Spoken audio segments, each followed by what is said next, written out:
Thank you. So like all of you, I share a love for food. For me, it began with my parents and grandparents at the age of 6 or 7 when they brought me into the kitchen, taught me the family recipes, and taught me the creative aspects around cooking, but also to respect the food that made it to the table. And it's these values that I carried in my life as I began a career in food, first starting in distribution, then working with large manufacturers and retailers, and now in the technology startup that I'm involved in today. And yet, I have a confession to make. After 15 years of experience in the food business, only recently did I realize just how much food is being wasted. Would you believe that 1/3 of all food is wasted from farm to fork? And if food waste was a country, it would be the 3rd largest emitter of greenhouse gases in the world behind the US and China. And with 800 million people going hungry, it's a scandal that we can no longer afford to let continue. Today, what I want to talk to you about are 3 things. I first want to help you understand the issue of food waste, but I want to talk about the opportunity to go and address it. And then to understand where you can make a change, I think you need to dig deeper into where food waste happens to identify where change can be made and where we can make an impact. And then finally, I want to tell you a little bit about my experience building a company called Winnow that works with restaurants, schools, and hotels to help them understand what they're wasting and help them to cut it in half. And so for me, my journey began while working for McKinsey in the McKinsey Global Institute. We were doing one of the most ambitious research projects on resource use and resource efficiency that's ever been taken on. We were looking at resource use across all resources, including energy, water, minerals, and food, and trying to think what could be done about it to meet the needs for the next 20 years. And we had a challenge of tying it all together. And so one way we did that was we put a cost on resource waste. And if you put a cost on the amount of food being wasted, you would find that it's nearly $1 trillion worth of waste every year. That's $1 trillion of food being wasted annually. And to put that in perspective, that is 1% of global output, or $2.5 billion of food wasted day in and day out. Now you can look at that $1 trillion issue, but you can also think of it as an opportunity. And for an entrepreneur who's approaching a $1 trillion market, that's a modern day gold rush. Think of the billions being made in areas like fuel efficiency in cars, in electric mobiles, or looking at what can be done to make buildings more energy efficient. Though we're making fantastic progress in this area, but in food waste, we're just getting started. To help you understand where the opportunities lie, I then want to talk about where food waste occurs. And what you first have to think of it is as 2 different stories. In developing regions like Africa, what is grown is harvested, and what makes it to the table is eaten.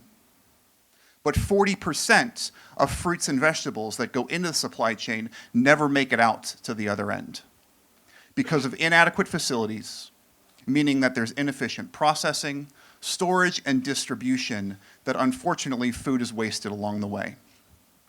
The great news is that in the UK and the US, we've broadly solved that problem.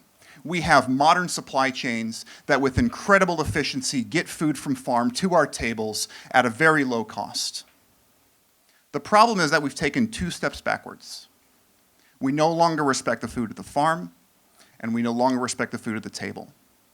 At farms, 20% of food is wasted from fruit and vegetables because either it doesn't meet exacting standards, or because last minute we change orders on farmers who then have no other options but to take a look at what they once thought was a bumper crop and plow it back into the field. At homes, we buy too much, and in businesses, we often make too much and put too much on plates, meaning that 20% of the food that goes into those buildings never gets actually put into someone's mouth. That food gets wasted as well. And you can look at this and you can think, geez, this is incredible. How do we solve this problem? But the fact is, we can do something about it.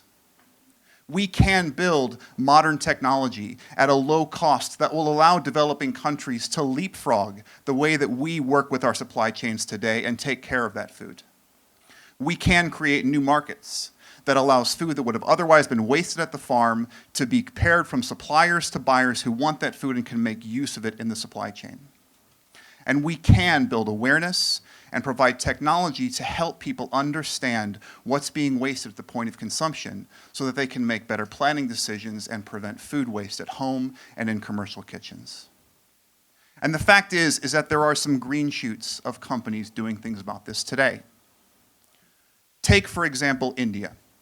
$10 billion worth of food is wasted because of unreliable cold chains in India. Those are supply chains that have to maintain a constant temperature to take care of that perishable produce as it goes from farm to the point of consumption. Companies like Promethean Power Systems are building solar-powered refrigerators to allow farmers to disconnect from an unreliable grid, no longer rely on diesel fuel, and reduce food waste while improving their livelihood at the same time. When it comes to imperfect produce, what we found and what we've seen is really that it's all about branding. This food is perfectly good to eat. Retailers like Carrefour and food service providers like Compass Group are finding ways to take this food and bring it into their business and make use of it, either calling it inglorious fruits and vegetables and selling it to consumers at a lower cost, or imperfectly delicious food and bringing it into their kitchen and making use of it to reduce waste and have a more efficient business at the same time. And then there's the company that I'm building, Winnow. We put technology into large-scale kitchens to help them understand what's being wasted. We then provide them with tools to help them make better planning decisions. We found that when you put technology to help people understand this into kitchens, you can cut food waste by value in half. And many times, you can do it by 70% or more. And for kitchens, which are a tight business and a difficult business to run, it's a significant margin uplift, 2 to 6 percentage points to be able to reduce food waste. Now, we're saving our clients $3 million a year in food costs by deploying our technology. But to put that into perspective, we estimate that $80 billion a year is the cost that the hospitality industry faces due to food waste. So we're really just getting started. We built our business as a for-profit company on purpose because we believe that business can be a force for good. We believe that when you identify a profitable model, people will invest in that model, scale it up, and solve the problem in a meaningful way.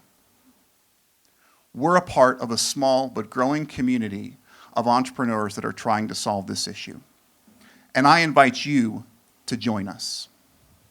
If you're an entrepreneur and you care about food, find a spot in the supply chain that you're passionate about and build something that solves this problem. It's an enormous market, an enormous opportunity, and I promise you, getting out of bed, you will feel great that you are trying to solve this problem. It's an entrepreneur's dream. If you're an investor, invest in good companies solving this problem. The scale of the market means that those that crack this issue are going to create tremendous value. And if you're in the food business, take a look at your own business. Understand what you're wasting. Then look around and see how people can help you to solve it. You will probably find that it is one of the most profitable investments you could ever make. If you love food and you hate seeing it wasted, I invite you to join the fight. It is one of the most exciting and challenging opportunities we will face in our generation. Thank you.